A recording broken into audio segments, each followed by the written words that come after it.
બાદ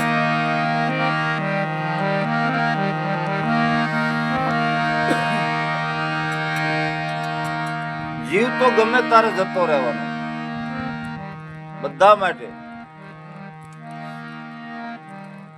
કોઈ પાસે વધારે રૂપિયા હોય અને એનો જીવ ન જાય એવું પણ નથી. ઓછા રૂપિયા હોય અને રહી જાય એવું પણ નથી. બધા માટે નિયમ ભગવાને તો હરખો જ બનાવ્યો. પણ જીવન જીવવાની જે ભગવાને આપણને જીવન જીવવાની જે કળા અને જીવન કેવી રીતે જીવવું એના માટેની સંતોએ વાત કરી આપણને. સંતોએ એવું કીધું કે આ જીવન જો મળ્યું હોય અને આ શરીર જો મળ્યું હોય તો જીવ તો બધાય છે. પશુ હોય, પંખી હોય, બધાને ભૂખ લાગે છે, તરસ લાગે છે. આપણને ભૂખ લાગે, તરસ લાગે છે. પશુને મારો આપણે તો એ ભાગે, એને ખબર પડે કે મને વાગે છે. પણ અમુક વસ્તુ નથી. ભગવાને જે આપણને ભજન કરવાની વસ્તુ છે, સમજણ અને જ્ઞાન, જે જ્ઞાન લેવાનું છે આ 84 લાખ યોનિમાં જ્યારે જીવ ફરી અને આવે મનુષ્ય દેહમાં, માણસનું જીવન, માણસનું શરીર એક એવું છે કે આમાં જ ભગવાનનું ભજન થઈ કે બાકી બીજા જીવાતમાં તો ઘણા છે પણ એમાં ભગવાનનું ભજન ન થાય, મોક્ષ ન થાય. એટલે એવું કીધું છે કે આ અવસરને તમે ઓળખી લો. અને આ જો નહીં ઓળખાય તો પાછા 84 લાખ અવતાર આપણે લેવા પડે. અને પાછું આ જ્યારે શરીર મળે ત્યારે ભગવાનનું ભજન ભાગ્યમાં હોય તો થાય. ભાગ્ય બળો તો મનુષ્ય તન પાવા. તુલસીદાસ કે જ્યારે બહુ મોટા ભાગ્ય ને બહુ મોટું પુણ્ય ભેગું થાય ત્યારે આપણને શરીર મળે અને એ મનુષ્યનું શરીર મળે. એટલે આ અવસર તો જતો રે. સંતો એવું કે અવસર એટલે શું? આપણને અવસર તો એક લગ્ન હોય, પ્રસંગ હોય, બીજો અવસર, બધા અવસર કહેવાય નહીં. આ જે શરીર મળ્યું છે એ મોટામાં મોટો અવસર છે. જન્મ છે એ અવસર છે, મૃત્યુ છે એ અવસર છે. મૃત્યુનો અવસર આવે એની પહેલા તો આ અવસરને આપણે ઓળખી લો.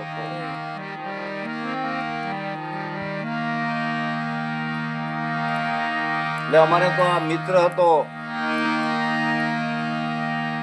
અને બધાય બહુ આખા ગામ હારે પણ કુદરતને જે ગમ્યું એ સાચું, આપણા હાથની વાત નથી. પણ જવાનું તો મારે તમારે બધા જ છે. પણ જીવન અધૂરું હોય અને જે જવાનું થાય એનું દુઃખ બધાને હોય.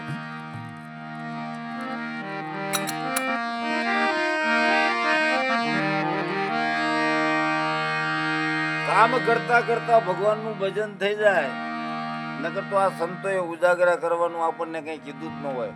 બધા અત્યારે હુઈ ગયા છે, આપણે 60 જણા બેઠા છીએ, બધા ઉતાય છે શાંતિ. ભાગ્યશાળી માણા હોય એની પાછળ આવી વાત થાય, ભજન થાય, એ પણ એક ભાગ્યશાળી આત્મા છે.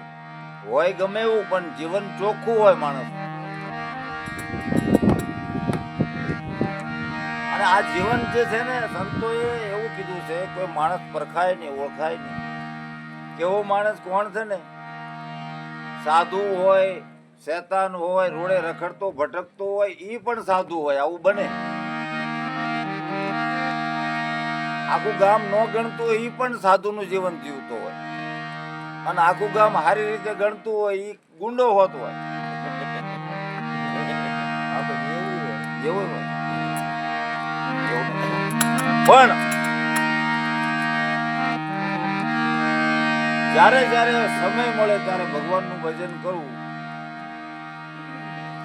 અને ન કરો તો આપણને કઈ એમાં બીજો કઈ મોટો ફાયદો થઈ જાય એવું નથી. આમ થાય આપણે ખાટલામાં તો બેઠા જ હોય સાંજે,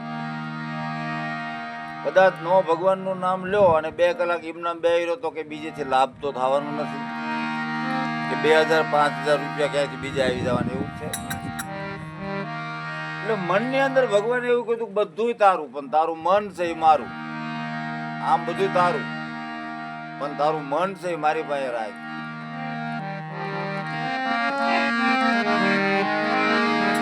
સવારામ બાપા એવું કહે છે કે મોક્ષ લેવો હોય કારણ કે માં હોય દીકરો હોય ભાઈ હોય એ તો બધાને સંબંધ છે જ.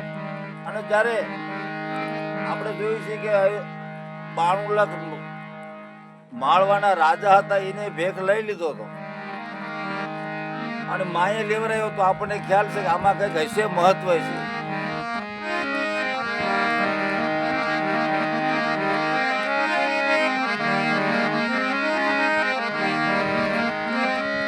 હંસ હતા ઈ હાલ ગયા મરીને દીધા તો ને માગ અભાગી જીવ તો અનેક છે કુટીલ હરદાના ગાગ. સવારામ બાપા એવું કહે છે આ હંસ જ્યારે નીકળી જાય છે ને પછી આ કાયાની કઈ કિંમત નહીં રહે. કુટીલ હરદાના કાગ નીતિ કૂટનીતિ હોય ને સવારામ બાપા એમ અમારે આમાં આ જીવન જીવવું છે આમાં કોનો સંગ કરવો. સવારામ બાપા એવું કે ક્યાં જઈને બેહવું. કુટીલ હરદાના કાગ સંગ તું ક્યાં જઈ કરીએ અમારી વરતીને વેરા ગણ કરી અમે મૃત્યુ લોકમાં ભરીએ.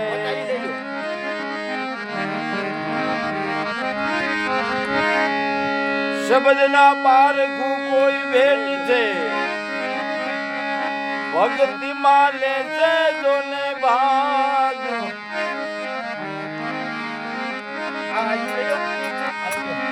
સૌ કાય હંસઈ આલા ગયા મરીને દીધા જોને ભાગ.